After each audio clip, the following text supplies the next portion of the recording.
नमस्कार प्यारे साथियों, आप सभी का पुनः स्वागत है अपने YouTube चैनल उत्तराखंड टीचिंग परीक्षा की क्लास में। जुड़ना है, एक सकारात्मक ऊर्जा के साथ कॉपी कलम उठाना है और मेरे साथ आपको नोट्स बनाते हुए चलना है। आगामी जो आपका जो UKPSC क्या करवाएगा, प्रवक्ता संवर्ग यानी लेक्चरर स्क्रीनिंग परीक्षा का प्री एग्जाम होगा, उससे महत्वपूर्ण हम क्या कर रहे हैं, परिचर्चाएँ कर रहे हैं। आज आपके लिए मॉक टेस्ट 4 है, ठीक है। मॉक टेस्ट 4 है जिसमें हम जो आपका टीचिंग स्किल है, टीचिंग मेथड है, उनके बारे में, और टेक्नोलॉजी है टीचिंग, ठीक है, उनके बारे में हम परिचर्चा करेंगे। महत्वपूर्ण होगा, वीडियो उन लोगों तक पहुंचाने की कोशिश करना है जहां संसाधनों के अभाव हैं। बाकी इस वीडियो की PDF पाने के लिए आपको क्या करना है, UK टीचिंग परीक्षा के टेलीग्राम ग्रुप को ज्वाइन कर लेना है। तो क्वेश्चन नंबर पहला आपके लिए है, प्रभावी शिक्षण के लिए सबसे महत्वपूर्ण गुण क्या होना चाहिए। तो बताइए, आपको अगर बच्चों को पढ़ाना है, अपने शिक्षण को प्रभावी बनाना है, तो इसमें सबसे महत्वपूर्ण गुण आपका क्या होना चाहिए। आपको भाषा का अच्छा ज्ञान होना चाहिए, ठीक है। आपकी लैंग्वेज में पकड़ होनी चाहिए, सत्य है, ठीक है। विषय में महारत हासिल होनी चाहिए। आप चाहे संस्कृत के टीचर हो, इंग्लिश के हो, हिंदी के हो, फिजिक्स हो, केमिस्ट्री हो, इकोनॉमिक्स हो, ज्योग्राफी हो, पॉलिटिकल साइंस हो, साइकोलॉजी हो, किसी भी विषय के सब टीचर हो, तो आपको अपने विषय में महारत हासिल होनी चाहिए। उसके साथ साथ क्या होनी चाहिए, अन्य विषयों को भी होनी चाहिए, सामान्य जानकारी होनी चाहिए। तो सेकंड पॉइंट भी ठीक है। थर्ड पॉइंट है, छात्रों को प्रेरित करने की क्षमता आपके अंदर होनी चाहिए, ठीक है। छात्र जिससे हो सके, मोटिव हो सके, उनमें प्रेरणा आ सके, ऐसी क्षमता आपके अंदर होनी चाहिए। तो तीनों ऑप्शन अगर ठीक है तो क्या हो जाएगा, सभी विकल्प सही है। ऑल ऑफ द अबव आपका क्या हो जाएगा, राइट आंसर हो जाएगा। क्वेश्चन नंबर सेकंड है आपके लिए, शिक्षण की कौन सी विधि छात्रों की सक्रिय भागीदारी को प्रोत्साहित करती है। देखो, टीचिंग मेथड आपको बताना है जो छात्रों को क्या करता है, सक्रिय करता है, यानी एक्टिव करता है। व्याख्यान विधि है, प्रश्नोत्तर विधि है, प्रदर्शन विधि है, परियोजना विधि है। देखो, छात्र किसमें सक्रिय हो जाएंगे, एक्टिव किसमें होंगे, परियोजना विधि में होंगे, ठीक है। लर्निंग बाय डूइंग, करके सीखेंगे, ठीक है। बच्चे क्या करेंगे, करके सीखेंगे। तो परियोजना विधि में छात्र क्या हो जाते हैं, अधिक सक्रिय हो जाते हैं। क्वेश्चन नंबर थर्ड इंपोर्टेंट है आपके लिए, पूछ रहा है डिस्कवरी लर्निंग का संबंध किससे है। तो बताना है किससे है। डिस्कवरी मतलब होता है खोजना, लर्निंग मतलब क्या होता है, सीखना। तो बताना है आपको, तो छात्र द्वारा स्वयं ज्ञान की खोज करना, ठीक है। छात्र क्या करेगा, स्वयं ज्ञान की खोज करेगा, स्वयं करके सीखेगा, करके सीखेगा, लर्निंग बाय डूइंग, ठीक है। डिस्कवरी लर्निंग का ही अर्थ क्या है, छात्र द्वारा स्वयं करेगा, वो खोज और ज्ञान का निर्माण करेगा। क्वेश्चन नंबर नेक्स्ट है आपके लिए, पूछ रहा है किस शिक्षण विधि में सीखने द्वारा करने पर जोर दिया गया। तो किस में, तो प्रयोगात्मक विधि, जिसे आप परियोजना विधि भी बोलते हैं, जिसे आप परियोजना विधि भी कहते हैं। ऑप्शन ठीक सी आपका क्या हो जाएगा, राइट आंसर हो जाएगा। क्वेश्चन नंबर आपके लिए फिफ्थ है, इंपोर्टेंट है, पूछ रहा है कि निम्नलिखित में से कौन सी तकनीक स्मार्ट क्लास से संबंधित है। स्मार्ट क्लास आपको पता है, आप मेरी वीडियो देख रहे हैं, ठीक है, ऑडियो में मेरी आवाज़ सुन रहे हैं और विजुअल वीडियो में PDF देख रहे हैं। तो ये क्या है, ये ऑडियो विजुअल एड्स का उपयोग मेरे द्वारा किया जा रहा है, ठीक है। तो सबसे बेटर है, आप देख भी पा रहे हैं, सुन भी पा रहे हैं, ठीक है। देखने से आप क्या कर रहे हो, प्रत्यक्ष रूप से ज्ञान का क्या कर रहे हो, ग्रहण कर रहे हो। तो पूछा कि कौन सी तकनीक स्मार्ट क्लास, तो स्मार्ट में ऑडियो विजुअल दोनों आपका क्या हो जाएगा, राइट आंसर हो जाएगा। क्वेश्चन नंबर आपके लिए 6 है, पूछा है ब्लूम टेक्सोनोमी का मुख्य उद्देश्य आपको बताना है। तो ब्लूम टेक्सोनोमी का मुख्य उद्देश्य क्या था, तो सीखने के शिक्षण उद्देश्यों को वर्गित करना, सीखने के उद्देश्यों को वर्गित करना। ऑप्शन बी आपका क्या हो जाएगा, राइट आंसर हो जाएगा। क्वेश्चन नंबर आपके लिए नेक्स्ट है 7th, पूछा है कि प्रभावी शिक्षण में क्या आवश्यक होता है, ठीक है। कठोर अनुशासन, छात्रों की रुचि को समझना, सिर्फ पाठ्यवस्तु पर निर्भर रहना, परीक्षा पर ध्यान केंद्रित करना। तो ये शिक्षण केंद्रित है, ठीक है।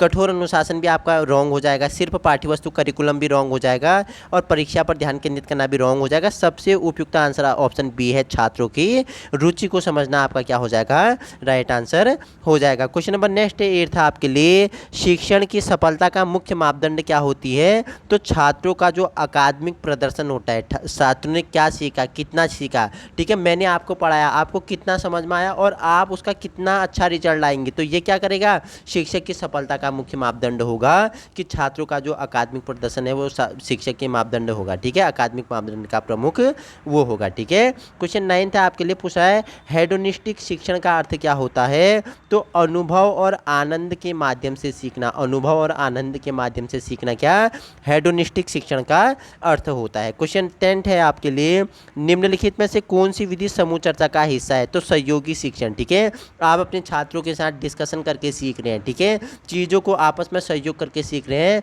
तो ये क्या है, ये समूह चर्चा का सबसे उपयुक्त क्या है आंसर होगा, जिसमें आप सहयोगी शिक्षण आप राइट आंसर के साथ चले जाओगे। क्वेश्चन नंबर 11 है, माइक्रो टीचिंग कि जो टीचिंग है, पढ़ाने का समय है, उसे कम कर दिया गया। माइक्रो मतलब ही छोटा होता है, तो किस कौशल का अभ्यास होता है आपको पता चल गया। माइक्रो मतलब छोटा, तो छोटे समूह में प्रभावी शिक्षण को हम क्या बोलते हैं, माइक्रो टीचिंग कहते हैं। क्वेश्चन नंबर आपके लिए 12वां है, इंपॉर्टेंट है, स्विच साइकोलॉजी, इस स्कीमा का प्रयोग किया था, ठीक है, बोला कि बच्चों का विकास कैसे होता है, स्टेज वाइज स्टेज होता है, स्तर में होता है, उम्र के अनुसार होता है।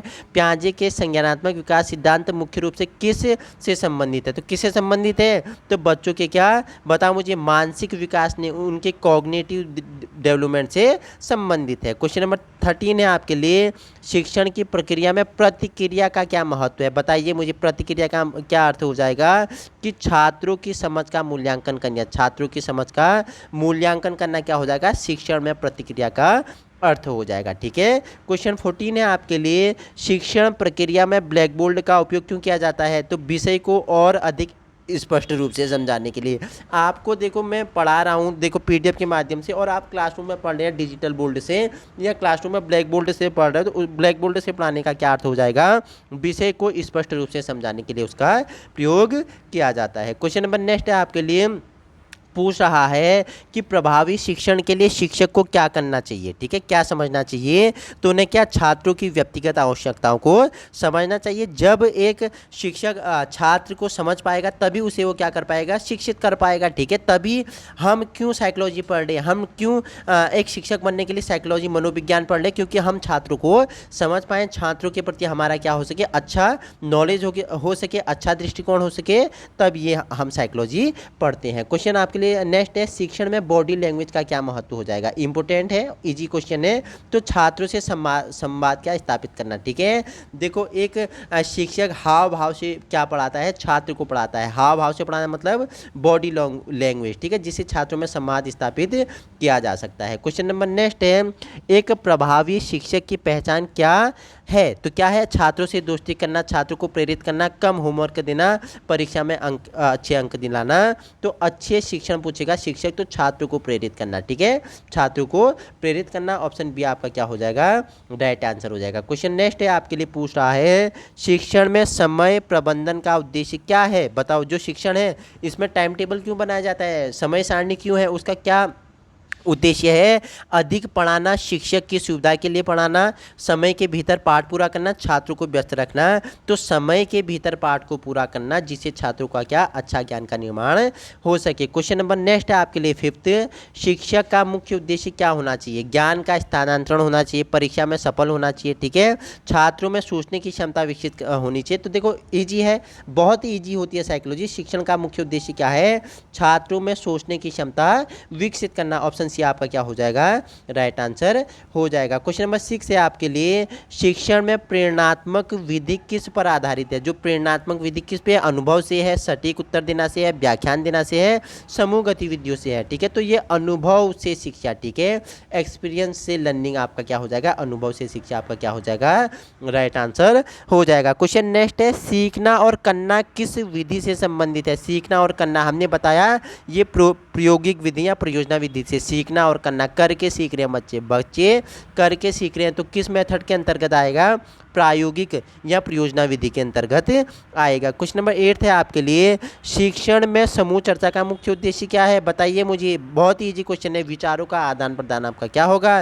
राइट आंसर हो जाएगा। प्रोजेक्ट विधि किस सिद्धांत पर आधारित है? बताओ मुझे। पूछ लेगा कि निम्नलिखित में से जो प्रोजेक्ट विधि है ये किस सिद्धांत पर आधारित है? समस्या समाधान पर, ज्ञान हस्तांतरण पर, छात्रों का परीक्षण, या क्या शिक्षक या परीक्षा केंद्रित पर? ठीक है, या परीक्षा केंद्रित पर। जो क्या है, जो प्रोजेक्ट विधि है ये समस्या समाधान पर बल देती है। क्वेश्चन नंबर नेक्स्ट है आपके लिए, पूछा डिस्कवरी विधि का लक्ष्य क्या है? तो बताइए। अभी हमने बताया था, तो छात्रों को स्वतंत्र रूप से सीखने के लिए क्या करना? प्रेरित करना और उनका मदद करना। डिस्कवरी मेथड में इसका क्या महत्वपूर्ण योगदान होता है? डिस्कवरी मेथड का। ठीक है। स्मार्ट क्लास का मुख्य तकनीक क्या है? बताओ। ई लर्निंग उपकरण, पारंपरिक चौक और डस्टर, समूह कार्य, या नेक्स्ट आपका है क्या?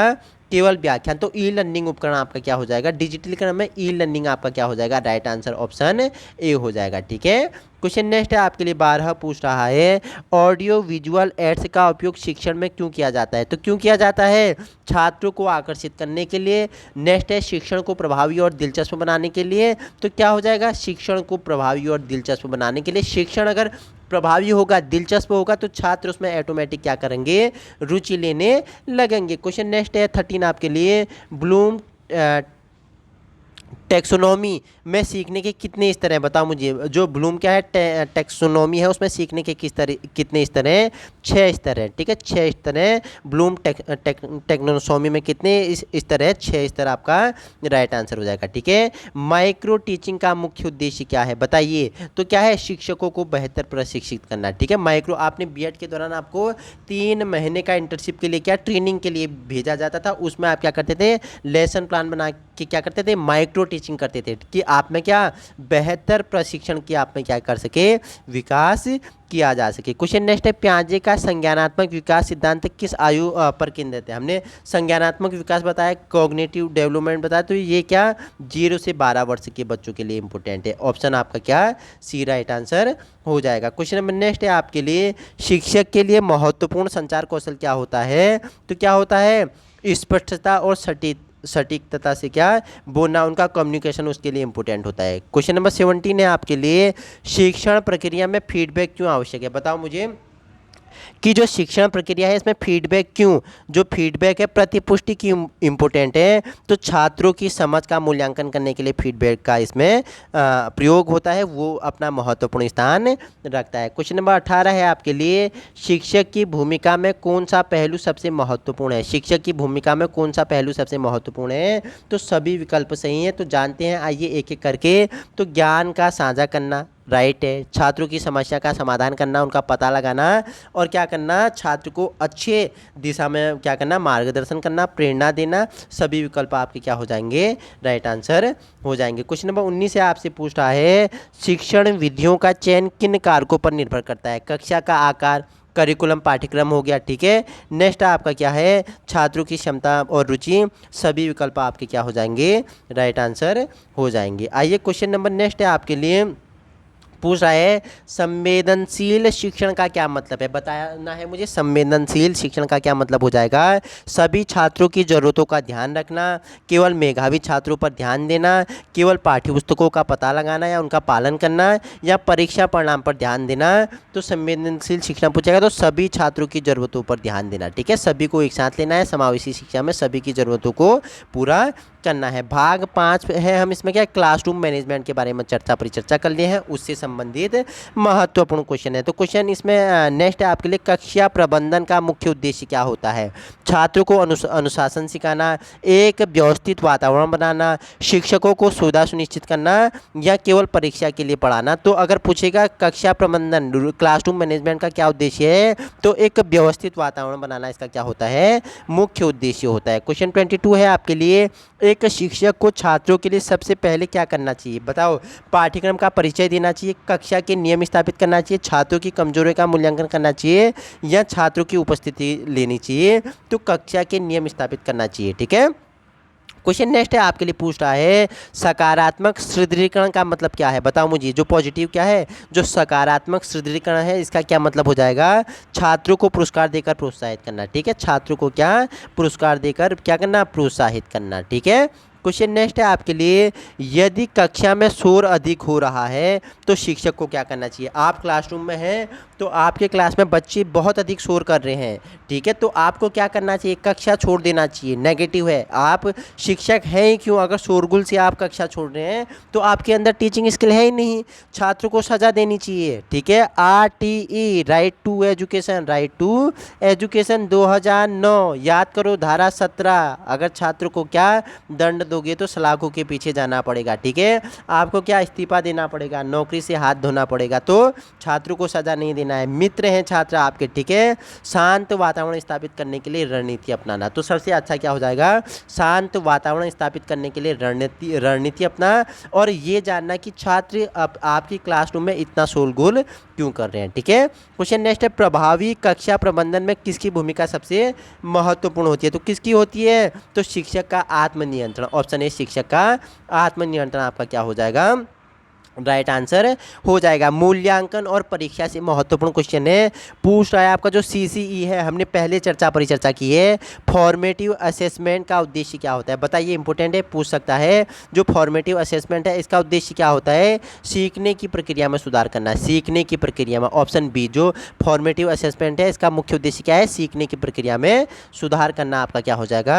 राइट आंसर हो जाएगा। क्वेश्चन नंबर 27 है आपके लिए। देखो, समापक मूल्यांकन का उपयोग कब किया जाता है? बताओ, समापक जो मूल्यांकन है इसका उपयोग कब? पाठ के अंत में, लेसन के अंत में इसका उपयोग किया जाता है। खुला पुस्तक परीक्षण का उद्देश्य पूछेगा तो याददाश्त की जांच करना, छात्रों की तर्क शक्ति का परीक्षण करना, परीक्षा को सरल बनाना या समय की बचत करना। पूछेगा क्या? खुला पुस्तक परीक्षण, तो इसका क्या अर्थ हो जाता है? छात्रों की तर्क शक्ति का परीक्षण करना आपका राइट आंसर हो जाएगा। क्वेश्चन 29 है, एक प्रभावी मूल्यांकन प्रणाली का मुख्य गुण क्या होता है? बताइए मुझे। पारदर्शिता होती है, कठिनाई स्तर होती है, छात्रों की आलोचना करना और जटिल प्रश्नों को क्या करना? शामिल करना। तो एक प्रभावी मूल्यांकन में क्या शामिल होती है? पारदर्शिता। पारदर्शिता, ऑप्शन ए आपका क्या हो जाएगा? Good answer. ऑप्शन ए आपका क्या हो जाएगा? राइट आंसर हो जाएगा। क्वेश्चन नंबर नेक्स्ट है आपके लिए, पूछ रहा है स्वमूल्यांकन से छात्रों को क्या लाभ होता है? तो क्या होता है? स्व आकलन से बालक क्या कर सकता है? छात्र क्या कर सकता है? अपनी कमजोरियों को पहचान सकता है, और छात्र किस विषय में कमजोर है, कहाँ उसे जानने में, समझने में, ज्ञान प्राप्त करने में कमजोरी आ रही है, उसको वो क्या कर सकता है? उसकी पहचान करके उसमें क्या कर सकता है? उसमें क्या कर सकता है? उनका समाधान करके उसमें क्या कर सकता है? उसके स्तर को अच्छा कर सकता है। क्वेश्चन नंबर नेक्स्ट आपसे पूछ रहा है कि जो शिक्षण में AI आर्टिफिशियल इंटेलिजेंस का उपयोग कैसे किया जा सकता है? ठीक है, आप वर्तमान में देख रहे हैं कि क्या AI का बहुत ही महत्वपूर्ण स्थान हो गया है। तो शिक्षण में कैसे कर सकते हो? छात्रों के प्रश्नों के उत्तर देने में कर सकते हो, व्यक्तिगत सीखने के लिए कर सकते हो, परीक्षा की तैयारी में सहायता के लिए कर सकते हो, सभी विकल्प के लिए। तो AI का प्रयोग आप सभी तरीके से कर पाओगे। तो ये सभी विकल्प आपके क्या हो जाएंगे?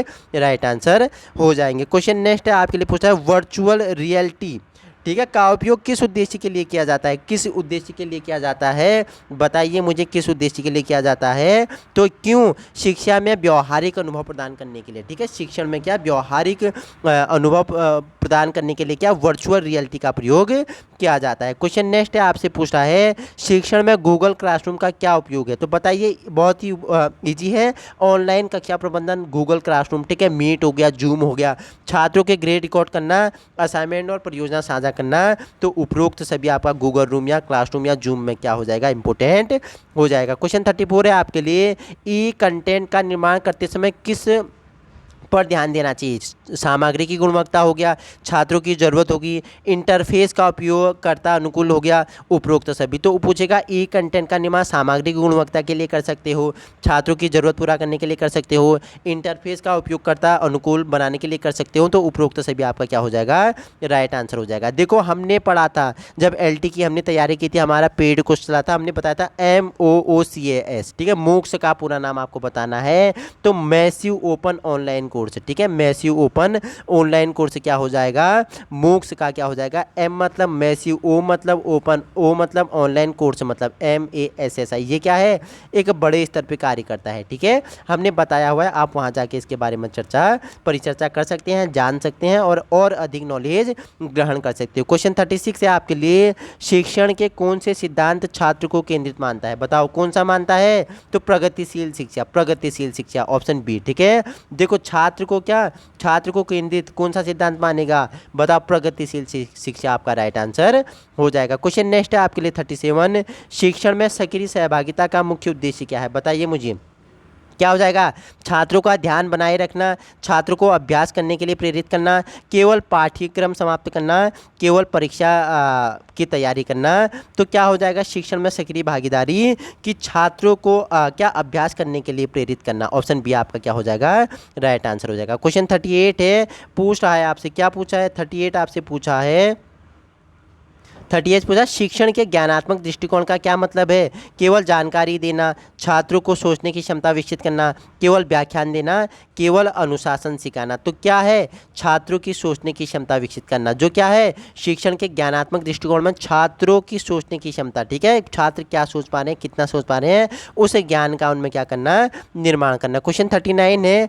निर्देशात्मक शिक्षण किस स्थिति में उपयुक्त है, जब छात्रों को स्वतंत्रता दी जाती है, जब स्पष्ट निर्देश आवश्यक हो, जब समूह चर्चा हो, या जब केवल व्याख्यान किया जाए, तो जब निर्देश आवश्यक है, जब स्पष्ट निर्देश आवश्यक हो, यह आपका क्या हो जाएगा, राइट आंसर हो जाएगा। क्वेश्चन नंबर नेक्स्ट है आपके लिए 40, शिक्षण में प्रेरणा सिद्धांत किस पर केंद्रित है, बताना है, छात्रों को अनुशासन में रखना, छात्रों को सीखने के लिए प्रोत्साहित करना, छात्रों के प्रदर्शन का मूल्यांकन करना, या छात्रों को ग्रेड देना, क्या पूछा है, शिक्षण में प्रेरणा सिद्धांत का क्या अर्थ हो जाएगा, छात्रों को सीखने के लिए प्रोत्साहित करना, इसका क्या हो जाएगा, मुख्य उद्देश्य हो जाएगा। अब शिक्षण में नैतिक, ठीक है, नैतिकता के बारे में एक आपके 10 क्वेश्चन इंपोर्टेंट है, इन्हें भी कर लेते हैं कि एक शिक्षक को अपने छात्रों के प्रति सबसे पहले क्या सुनिश्चित करना चाहिए, बताओ मुझे, एक शिक्षक को अपने छात्रों के प्रति सबसे पहले क्या सुनिश्चित करना चाहिए, निष्पक्षता और समानता, कठोर अनुशासन नेगेटिव है, केवल पाठ्यक्रम की तैयारी नेगेटिव है, केवल क्या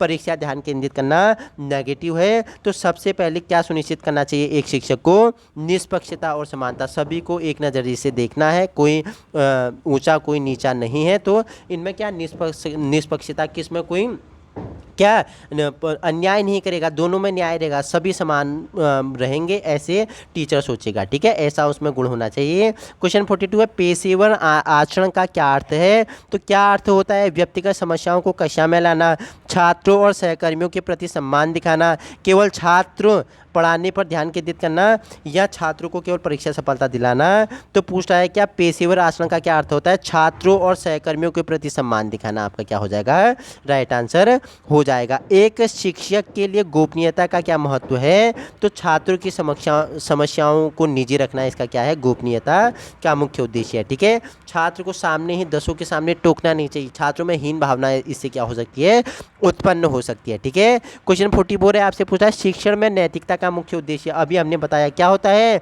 छात्रों और शिक्षक के बीच क्या विश्वास कायम रखना, ठीक है, छात्र और शिक्षक के बीच क्या क्या करना, नैतिकता कायम रखना, उनके बीच क्या विश्वास कायम रखना, आपका क्या हो जाएगा, राइट आंसर हो जाएगा। क्वेश्चन 45 है आपके लिए, एक शिक्षक को कक्षा में निष्पक्षता कैसे बनाए रखनी चाहिए, कैसे बनाए रखनी चाहिए, सभी छात्रों को समान अवसर देना चाहिए, मिल गया आंसर, सभी छात्रों को समान अवसर देना चाहिए, तभी क्लासरूम में शिक्षक क्या समानता और निष्पक्षता का पालन कर सकता है। क्वेश्चन नेक्स्ट है आपके लिए 46, दे पूछा ब्लेडेड लर्निंग का मुख्य उद्देश्य क्या है, बताना है, ऑनलाइन और ऑफलाइन शिक्षण का संयोजन, ठीक है, केवल ऑनलाइन शिक्षण, केवल व्याख्यान आधारित शिक्षण, पारंपरिक शिक्षण पद्धतियों का पालन करना, तो पूछता है कि ब्लेडेड लर्निंग तो क्या होता है, ऑनलाइन और ऑफलाइन शिक्षण का क्या करना, संयोजन करना, ब्लेडेड आपका लर्निंग होता है। इंपोर्टेंट 47 है आपसे पूछा है, गेमिफिकेशन शिक्षण में क्यों उपयोगी है, बताओ, शिक्षण में गेमिफिकेशन गेमिफिकेशन क्यों उपयोगी है? बताओ, गेम खेल क्यों उपयोग है शिक्षण में?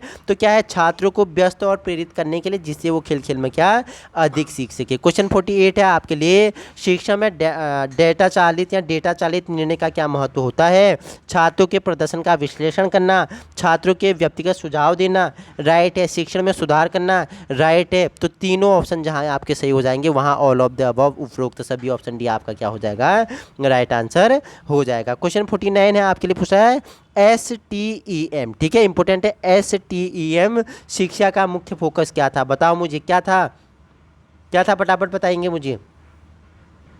तो क्या था, विज्ञान, प्रौद्योगिकी, इंजीनियरिंग और गणित हो गया, केवल प्रौद्योगिकी और इंजीनियरिंग हो गया, पारंपरिक पाठ्यक्रम हो गया, केवल गणित आधारित समस्याएं होगी। तो आपको बताना है कि शिक्षा में STEM स्ट्रीम बोल सकते हो, इसमें क्या विज्ञान, प्रौद्योगिकी, इंजीनियरिंग और गणित में क्या बल देना। क्वेश्चन आपके लिए अंतिम है आज का, पूछा है लर्निंग एनालिटिक्स का क्या उद्देश्य है? तो लर्निंग एनालिटिक्स का क्या उद्देश्य है?